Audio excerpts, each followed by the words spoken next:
너 지금 어디야? 당장 사무실로 튀어와. 도끼 어린 목소리와 함께 오늘도 어김없이 상사의 분노는 터졌습니다. 지금 저 친구는 사무실에 오면 작살나겠죠. 한편으로 내가 아니어서 정말 다행이고요. 슬프게도 사무실에 분노 조절이 안 되는 상사가 살고 있습니다. 가만히 있을 땐 괜찮지만 무슨 문제만 생기면 욕설과 분노가 함께 터지죠. 보통 하루에 2번 정도 욕설과 괴성이 난무하지만 가끔은 10번이 넘을 때도 있고요. 이때는 모든 부하 직원들이 나 죽었어 하고 바닥만 쳐다보고 있죠. 솔직히 군대에서도 이렇게까지 하지는 않았는데 직장 생활은 가끔 군대보다 더 심한 놈들이 있죠. 그런 놈들이 바로 분노 조절이 안 되는 상사들이고요. 그리고 분노 조절이 안 되는 상사와 함께 근무한다는 것은 직장 생활 자체가 지옥이라는 의미죠. 아침마다 상사를 봐야 한다는 자체가 너무 고통스럽고요. 그래서 저는 상사와 부하 직원의 관계는 갑을 관계에 불과할 뿐 혹시라도 상생관계라고 생각한다면 너무 나이브한 생각입니다. 지금 눈앞에서 자기가 상사라는 사실과 갑질하는 모습을 확실히 보여주고 있잖아요. 우리는 상사가 오라고 하면 오고 부르면 가야 하는 불쌍한 노예들이고요. 지금 직장 생활을 하는 건지 노예 생활을 하는 건지 잘 모르겠습니다. 이런 상황에서 벗어나려면 이직이나 퇴사, 부서 이동밖에 없는 것 같고요. 그렇다면 회사는 상사의 이런 모습을 정말 모르는 걸까요? 아니면 알면서도 이들을 그냥 방치하는 걸까요? 그래서 오늘은 분노 조절이 안 되는 상사 대처법 3가지에 대해 이야기를 해보려고 합니다. 여러분들의 직장 생활에 조금이나마 도움이 되었으면 좋겠고요. 분노 조절이 안 되는 상사 대처법 첫 번째는 직장 생활의 기본과 태도에 집중하는 겁니다.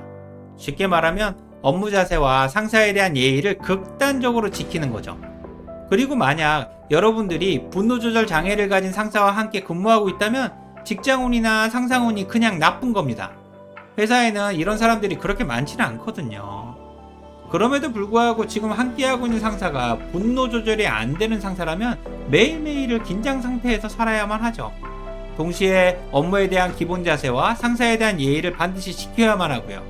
자칫해서 기본을 놓친다면 분노의 역류와 함께하게 되니까요. 그리고 분노 조절이 안 되는 상사에게는 무조건 차분한 감정을 유지하세요. 처음부터 상사와 감정을 섞으면 분노에 휩싸이기 쉽거든요. 분노에 분노로 대응하면 같이 타죽기도 쉽고요. 그러니 지금부터는 최대한 객관적인 업무와 팩트에만 집중하세요. 사실 이들은 업무 내용에 화를 내는 경우보다는 부하 직원의 태도에 분노하죠. 다행히 태도가 좋으면 그 다음 업무 내용에 분노하고요. 그러니 우선 상사에 대한 태도부터 확인하세요. 핑계나 변명도 하지 말고 가급적이면 상사의 말을 무조건 경청하시고요. 그게 힘들면 제발 척이라도 하세요. 자칫하면 태도가 건방지다거나 어처구니 없는 말을 들을 수도 있거든요. 화가 나더라도 상사를 이길 자신이 없다면 무조건 상사에게 맞추시고요. 원래 이런 상사들은 더러워서 피하기도 하지만 무서워서 맞출 수도 있어야만 합니다. 분노 조절이 안 되는 상사 대처법 2번째는 상사에 대한 인간적인 기대나 욕심을 버리세요. 쉽게 말하면 상사를 위해 무엇을 해보겠다거나 잘해보겠다는 생각 자체를 하지 않는 거죠. 솔직히 이들은 그렇게 좋은 사람들이 아니거든요. 인격적으로도 엉망인 사람들이고요. 사실 분노 조절 장애를 가진 상사들은 어릴 때 부모님이 잘못 가르쳤거나 교육 탓이 크죠. 사람은 잘 바뀌지 않는다고 하면 이들은 바뀔 가능성이 아예 없고요. 게다가 분노가 많다는 의미는 열등감이나 두려움도 많다는 의미죠. 원래 겁 많은 개가 주인에게도 짖고 아무에게나 다 짖죠. 이들에게 상사라는 권한은 분노를 통해 확인되는 거고 업무에 대한 책임이나 새로운 도전을 항상 두려워하는 거고요. 그러다 보니 실패를 용납하지 않는 거죠. 도전이 잘 되면 다행이지만 자칫하면 여러분들만 크게 다칠 수도 있고요. 그리고 분노 조절이 안 되는 상사와의 관계를 개선하겠다거나 상사의 생각을 고쳐보겠다는 생각은 절대로 하지 마세요. 어쩌면 이런 생각 자체가 사람에 대한 이해가 부족하거나 건방진 생각일 수도 있으니까요. 혹시라도 상사를 고쳐보겠다는 생각은 그동안 괜찮았던 관계도 오해나 분노로 인해 엉망이 됩니다. 그러니 상사와의 관계도 인간관계의 황금률인 적당한 거리만 유지하세요. 이들과의 관계는 그냥 중간만 가는 게 최고고요. 당연히 상사에게 타깃이 되어서도 절대 안 되죠. 지금은 그냥 있는 듯 없는 듯 직장 생활을 하세요.